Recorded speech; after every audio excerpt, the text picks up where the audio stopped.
Our keynote speaker tonight, and one of your All America City Award jurors, so pay close attention, is the embodiment of service and civic leadership. Michael D. Smith is the recently named president and CEO of Eckerd Connects, a national nonprofit supporting youth, families, and job seekers. From 2021 to 2025, Michael served as CEO of AmeriCorps, leading 200,000 members and volunteers in 40,000 communities nationwide. During his tenure, he championed equity, impact, and national unity through service. Michael has also led the My Brother's Keeper Alliance and youth opportunity programs at the Obama Foundation, and served in the White House as Special Assistant to the President and Senior Director for MBK. Earlier in his career, he directed the Social Innovation Fund, managing over $700 million in public-private investments and launching major initiatives like the Pay for Success grant program. He's also held leadership roles at the Case Foundation, the Beaumont Foundation, Power Up, and the Boys and Girls Clubs. And he got his start in public service working for Congressman Richard Neal. Please join me in welcoming tonight's keynote speaker, Michael Smith.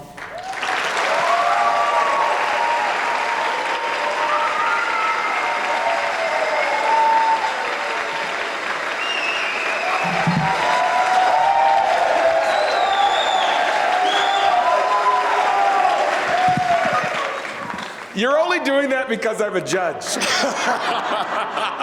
How you feeling, everybody? When I say fired up, you say ready to serve. Fired up? Ready to serve. Fired up? Ready to serve. Dr. Martin Luther King Jr. said anybody can be great because anybody can serve. Anybody can be great because anybody can serve. Anybody can be great because anybody can serve. And we saw service in this room all day today.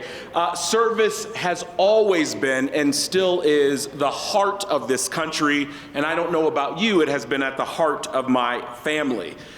For any one of you in this room that has had the opportunity to serve, which I now know is everybody, there is a little secret that we all know, that by helping others, you help yourself. And we have the data to back that up.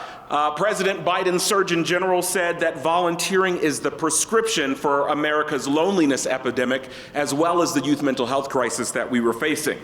We know that volunteers have higher odds of finding a job, they live longer and healthier lives, and they have lower rates of depression.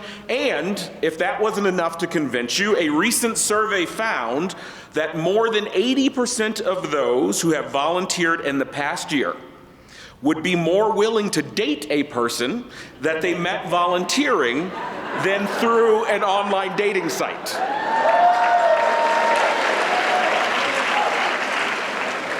And if you've been on an online dating site, you know why that is true.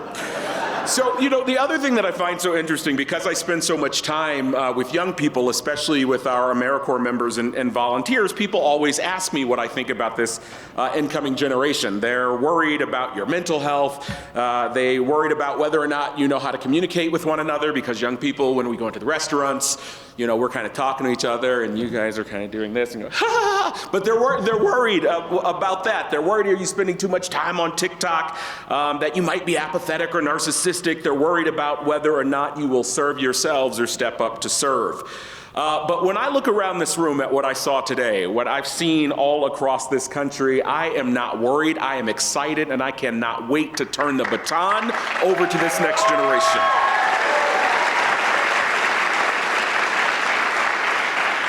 I think about when COVID-19 was ravaging this nation and we didn't know what was going to come next. Young people not only had to figure out how to do this whole school thing online, they also said, you know what? We're going to set up mutual aid networks. We're going to make sure that we cut the grass of our elderly neighbors who are worried, or we're going to go to the grocery store so we can get those supplies for them. During the same time, after George Floyd was killed and we were all worried and facing this racial awakening in the United States of America, young people said, I am coming to the streets, I am going to protest, I am going to fight, and you know what? You're not going to placate me, you are going to change policy. That was led by the young people of this nation.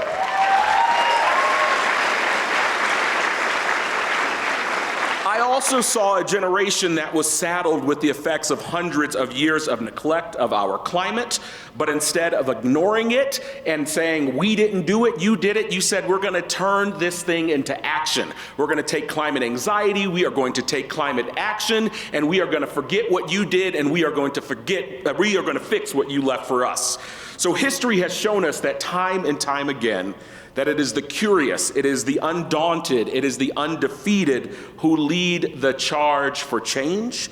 And in every decade, through our greatest challenges and triumphs, young people have led the way. So if you are a young person, I want you to stand up. And if you have gray in your beard like I do, then that doesn't count. Young people, stand up and let us celebrate you.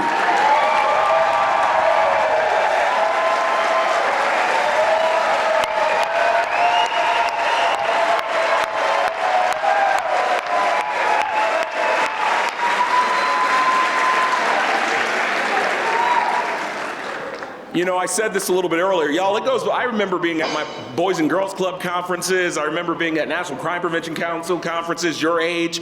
Y'all, it goes by quick. And so what I want to say is remember who you are in a room with today. Stay in touch with them. And for us older folks, let's continue to clear a pathway for them and turn over the baton and give them the chance to lead today and not waiting until tomorrow.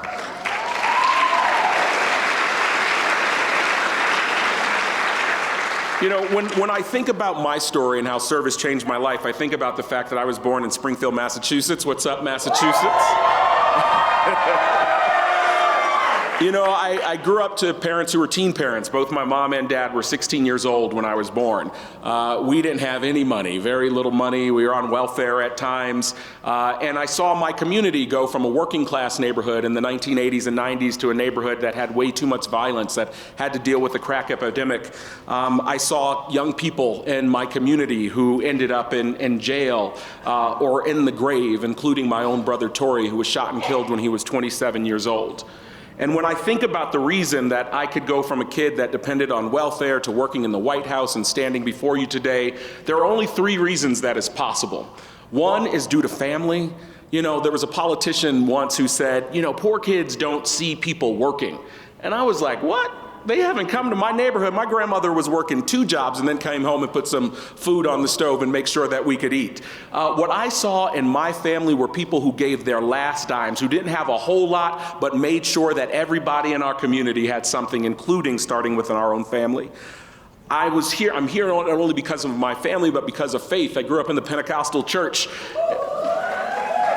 Can I get an amen? God is good. And all the time. All right, that's what I know. And if you know the Pentecostal church, you know we are in church all the time.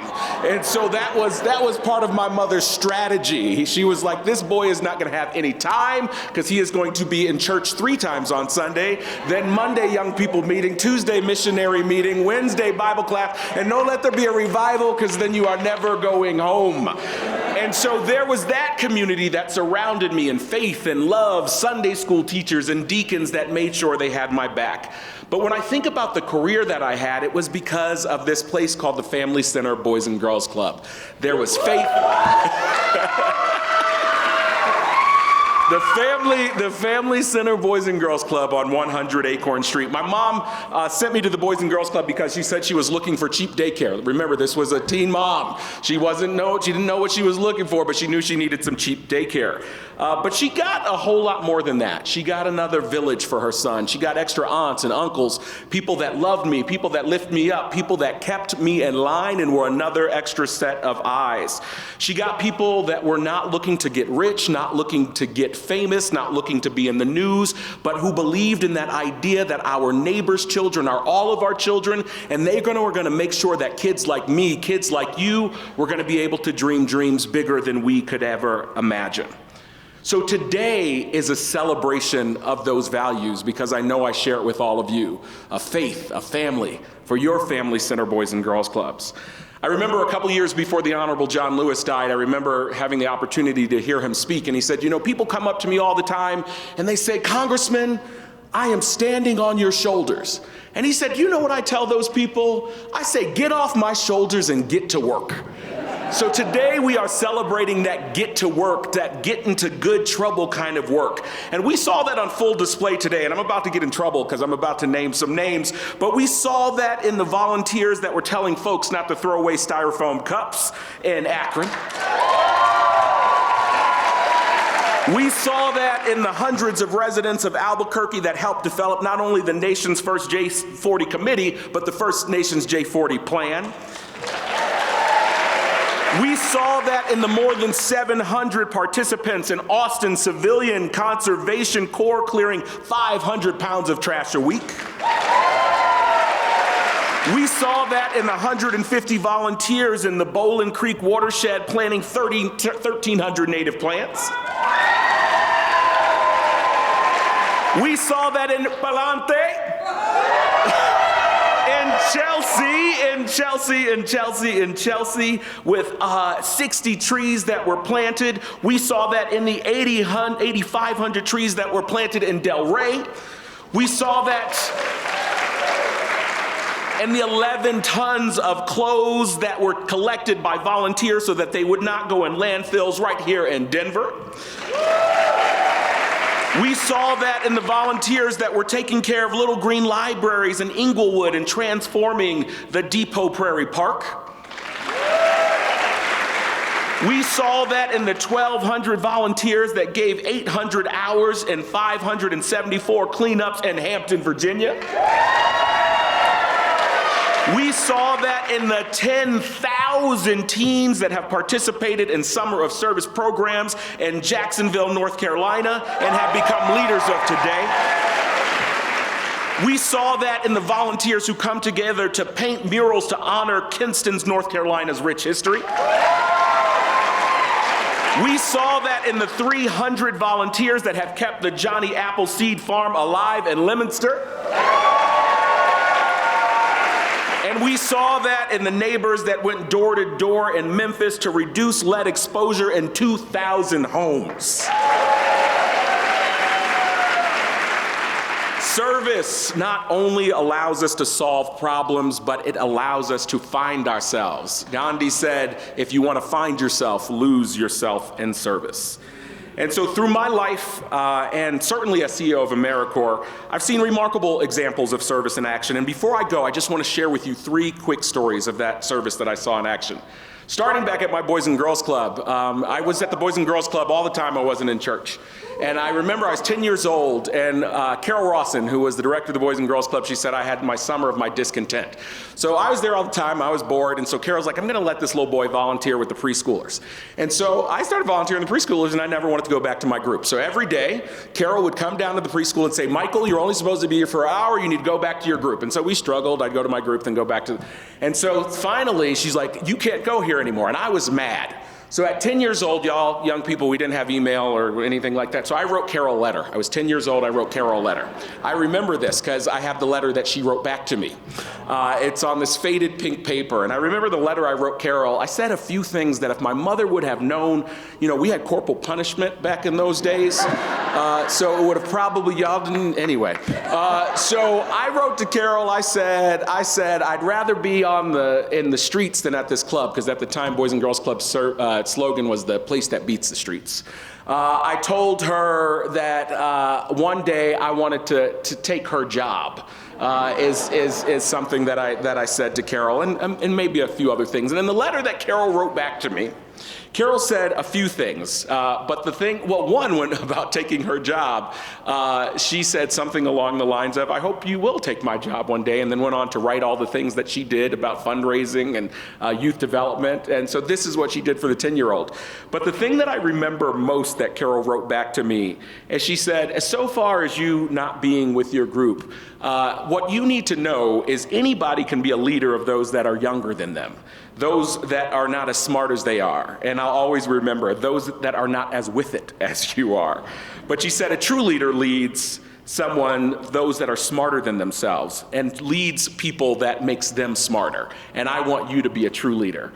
Carol went on to become my second mom and made sure that I was leading the way and growing into the leader that she knew that I could be. The second story I want to tell you is about when I was in the White House, we started something called Second Chance Pell.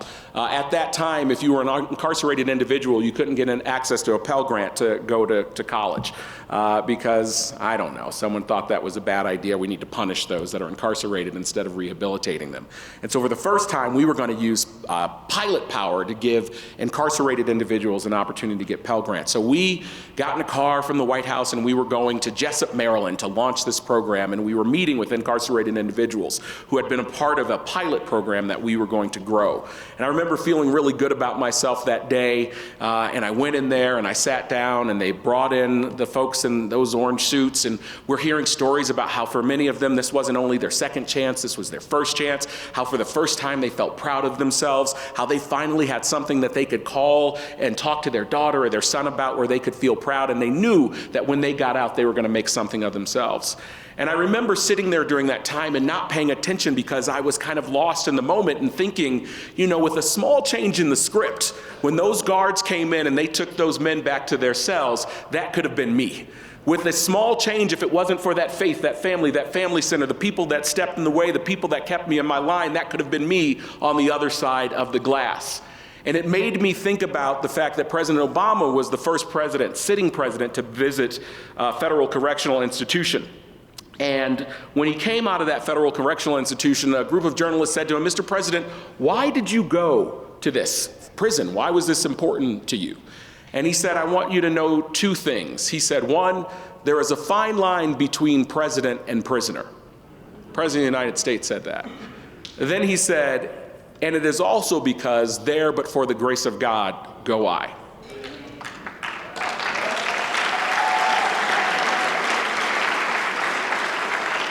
And I don't know about all of you, but I am standing here because of a whole lot of unmerited grace, not a whole lot of good that I did. And so I will never forget that day. I'll never forget Carol. I'll never forget those words of President Obama. And lastly, I'll never forget a young woman that I met, one of our AmeriCorps foster grandparents, Grandma Elnora.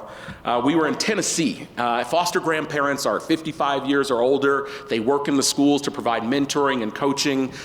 Many of them serve from 55 to 85. I've met them. They are there every single day. And I met with this group of foster grandparents and I was asking them, "Why do you do this? What are you doing?" And one of them said to me, "You know, Mr. Smith, sometimes these kids come to school and they don't have enough clothes, so I go to the Goodwill and I give them clothes. You know, sometimes, Mr. Smith, these kids want hugs, and you know, in our training they said we shouldn't hug them too tight, but I hug those kids, and when I hug them, I also say a little prayer over them, even though they don't know that." Then I start crying. Then Grandma Elnora got and she wanted to talk. And she said, "You know, Mr. Smith, you know, my only son was killed. My only child, a son, was killed when he was 19 years old. And when I was getting older, I found myself mourning him all over again because I would never know what it was like to be a grandmother." And she said, "So one day I found this flyer for a foster grandparent program." And she said, "I've now been doing it for 10 years. And she said, every time I go to a grocery store, some little kid yells out to me, 'Grandma, Grandma, Grandma.' And she said, that's why I show up every single day, because these little kids give me so much more than I could ever give them." So I never forget Grandma Elnora. So I want you all to think, as you go back to your cities, I want you to be like Carol. I want you to pour your heart and your soul into other people's children. I want you to be like Grandma Elnora.